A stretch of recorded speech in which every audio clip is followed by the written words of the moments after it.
Facility vehicle system.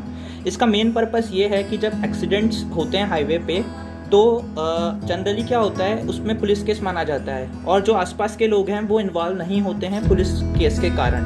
तो उस time पर ये हमारा जो सिस्टम है बहुत हेल्पफुल होगा विक्टिम के लिए। इसका मेन काम क्या है? इसका मेन काम ये है जब एक्सीडेंट होगा तो ये क्या करेगा, उस पर्टिकुलर इंस्टेंट पे जो हमारा विक्टिम है उसके व्हीकल की लाइव लोकेशन ट्रैक करके near hospital, police station and जो उसका रिलेटिव होगा जिसका उसने नंबर इसमें फीड कर रखा होगा उसके पास उसकी लाइव लोकेशन सेंड हो जाएगी एसएमएस के थ्रू, जिसके थ्रू उसके रिलेटिव को इन्फॉर्मेशन मिल जाएगी कि यहाँ पे एक्सीडेंट हुआ है और वो उसकी मदद करने के लिए वहाँ पे जा सकते हैं। तो इससे एम्बुलेंस भी टाइम पर आ जाएगी और उसकी जान बचाई जा सकती है।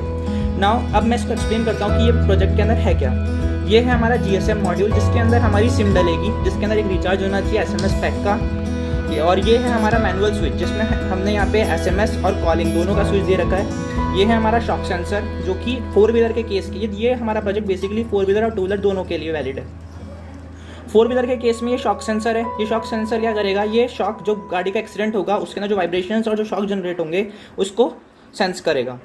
ये है हमारा एक्सीलरोमीटर सेंसर जो क्या करेगा, हमारे 2 व्हीलर के केस के लिए है ये क्या करेगा, गाड़ी का जो ओरिएंटेशन है उसको डिटेक्ट करेगा, उसको सेंस करेगा। सपोज हमारी जो 2 व्हीलर में बाइक है, अगर वो बाइक गिरती है तो गिरने पे जो उसका ओरिएंटेशन चेंज होगा ये उसको डिटेक्ट करेगा। ये हमारा GPS है, ये हमको लोकेशन ट्रैक करके देगा। ये हमारी LCD स्क्रीन है जहाँ पर हमको लैंगिट्यूड और लॉटिट्यूड दिखाई देंगे हमारी लोकेशन के। ये हमारा आर्डिनो है जिसमें सारा कोड इसका लगा हुआ है और इसी के यूज़ करके हमारा कोड वर्क करेगा। नाउ अब हम जब इसको सिस्टम को स्टार्ट करेंगे तो यहाँ पे लाइट जलेगी और ये एक हमको मैसेज ब्लिंक करेगा कि हमारा सिस्टम रेडी हो चुका है और हमारी जहाँ पे ये सिस्टम एक्टिवेट होगा उसकी लाइव लोकेशन हमको सेंड आउट कर देगा हमारे मैसेज पर। ये हमने अडेप्टर लगा रखा है 12 वोल्ट का, जिसकी 12 वोल्ट के इसके अंदर सप्लाई आ रही है। ये एंटीना बाहर लगा हुआ है क्योंकि इसके अंदर नेटवर्क सबसे ज़्यादा इंपॉर्टेंट है, नेटवर्क फुल आने चाहिए तब ये सिस्टम वर्क करेगा। जब हम इसको चालू करेंगे यहाँ पे ब्लू लाइट ब्लिंक होगी जो हमको बताएगी कि नेटवर्क आ रहे हैं। अब मैं इसको करूँगा चालू, सिस्टम स्टार्ट हो चुका है। अब आप देख सकते हैं यहाँ पे इसने SMS सेंड का भेज दिया है सिस्टम स्टार्ट होते से। अभी मुझे मेरी स्क्रीन पर एक SMS मिलेगा, ये देखिए SMS आ चुका है डेंजर नाम से कि इसने अपने लोकेशन भेज दी है। अब मैं क्या करूँगा, अब यहाँ पे फिर से अपना लैटिट्यूड लॉन्गिट्यूड ले रहा है। अब मैं क्या करूँगा, ये मेरा एक्सीलरोमीटर है, अब मैं इसको थोड़ा सा डेविएट करता हूँ। ये मेरे को एक और SMS आ गया। मैंने जैसे ही मेरा बाइक टिल्ट करी ये उसको रिप्रेजेंट कर रहा है, मैंने बाइक टिल्ट करी उधर मेरे को SMS आ चुका है मेरी लाइव लोकेशन के साथ। ये मेरा सिस्टम रेडी हो चुका है। अब यहाँ पे सिस्टम रेडी लिखा हुआ आ रहा है स्क्रीन पे। ये ब्लू लाइट हमको ये बता रही है कि हमारा सिस्टम नेटवर्क ले रहा है। अब हम इसको टेस्ट करते हैं। सबसे पहले मैं टेस्ट करता हूँ कॉलिंग। ये मैनुअल स्विच दे रखा है कि सपोज अगर एक्सीडेंट होता है और जो हमारा विक्टिम है वो इस हालत में है कि वो इन बटन को दबा सके तो वो इन बटन को प्रेस करके भी इन्फॉर्मेशन अपने रिलेटिव या फिर नियरेस्ट हॉस्पिटल या फिर पुलिस स्टेशन तक पहुँचा सकता है। अगर वो इस बटन को प्रेस करेगा तो उसका कोई साउंड तो नहीं जाएगा बट एक नोटिफिकेशन हमको कॉलिंग पे मिल जाएगा। जैसे मैंने बटन प्रेस किया, स्क्रीन पे लिखा हुआ आ रहा है कॉलिंग, वहाँ पे कॉलिंग हो रही है। अब मुझे एक कॉल आएगी मेरे नंबर पे। ये देखो मुझे यहाँ पे कॉल आ चुकी है डेंजर नाम से, क्योंकि मैंने इस नंबर को डेंजर से सेव किया हुआ है। अब मैं इसको उठाऊंगा तो कोई मुझे कुछ बोलेगा तो नहीं, बिकॉज इसके अंदर कोई माइक्रोफोन इनबिल्ट नहीं है। लेकिन मुझे पता चल गया कि मेरा जो फ्रेंड या फिर जो भी मेरा रिलेटिव है वो डेंजर में है। अब हम टेस्ट करेंगे SMS। ये मेरा SMS का स्विच है और अब मैं इसका SMS का मैनुअल स्विच दबाऊंगा तो मुझे लाइव लोकेशन आ जाएगी। ये मैंने स्विच प्रेस किया, यहाँ से लोकेशन ग्रैस्प हुई। अब ये लोकेशन सेंड आउट हो जाएगी मेरे फ़ोन पर। जब वहाँ पे लिखा हुआ आएगा SMS सेंट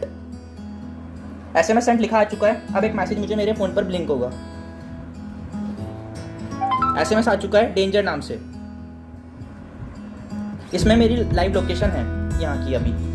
अब हम क्या करेंगे, अब हम चेक करेंगे हमारा शॉक एंड इम्पैक्ट सेंसर। ये शॉक एंड इम्पैक्ट सेंसर है। अब मैं इसको हल्का सा शॉक दूंगा।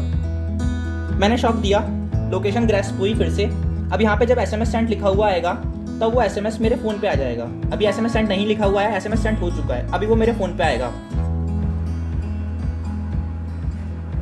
SMS आ चुका है, डेंजर नाम से SMS आ चुका है। ये कभी कभी नेटवर्क के कारण स्लो हो जाता है, बट अगर हम इसकी एक्यूरेसी बढ़ाना चाहते हैं तो उसके लिए हमको थोड़ा सा कॉस्टली कंपोनेंट्स यूज़ करने पड़ेंगे। जैसे मैंने यहाँ पे GSM टेक्नोलॉजी यूज़ करी है जो कि 2G टेक्नोलॉजी है, बट अभी प्रेजेंटली 5G और 6G आ चुके हैं। तो अगर हम वो टेक्नोलॉजी यूज़ करेंगे तो हमारे सिस्टम की एक्यूरेसी बहुत फास्ट हो जाएगी और ये बहुत इंस्टेंटली बहुत कम टाइम के अंदर अपना मैसेज सेंड आउट कर देगा।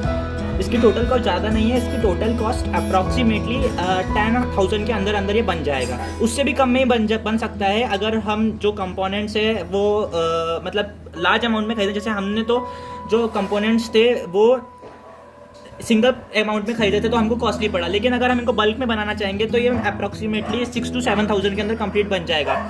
एंड आई थिंक कि 6 to 7,000 विक्टिम की लाइफ के लिए, मतलब अगर विक्टिम की लाइफ बचा रहे हैं तो ये कोई बड़ी चीज़ नहीं है। 6 to 7,000 का एक सेफ्टी डिवाइस होना चाहिए हमारे व्हीकल्स के अंदर, ताकि जो है हम एक तरीके से जो लाइफ जा रही थी किसके कारण, सफिशिएंट फैसिलिटी ना मिलने के कारण, वो बचाई जा सकती है।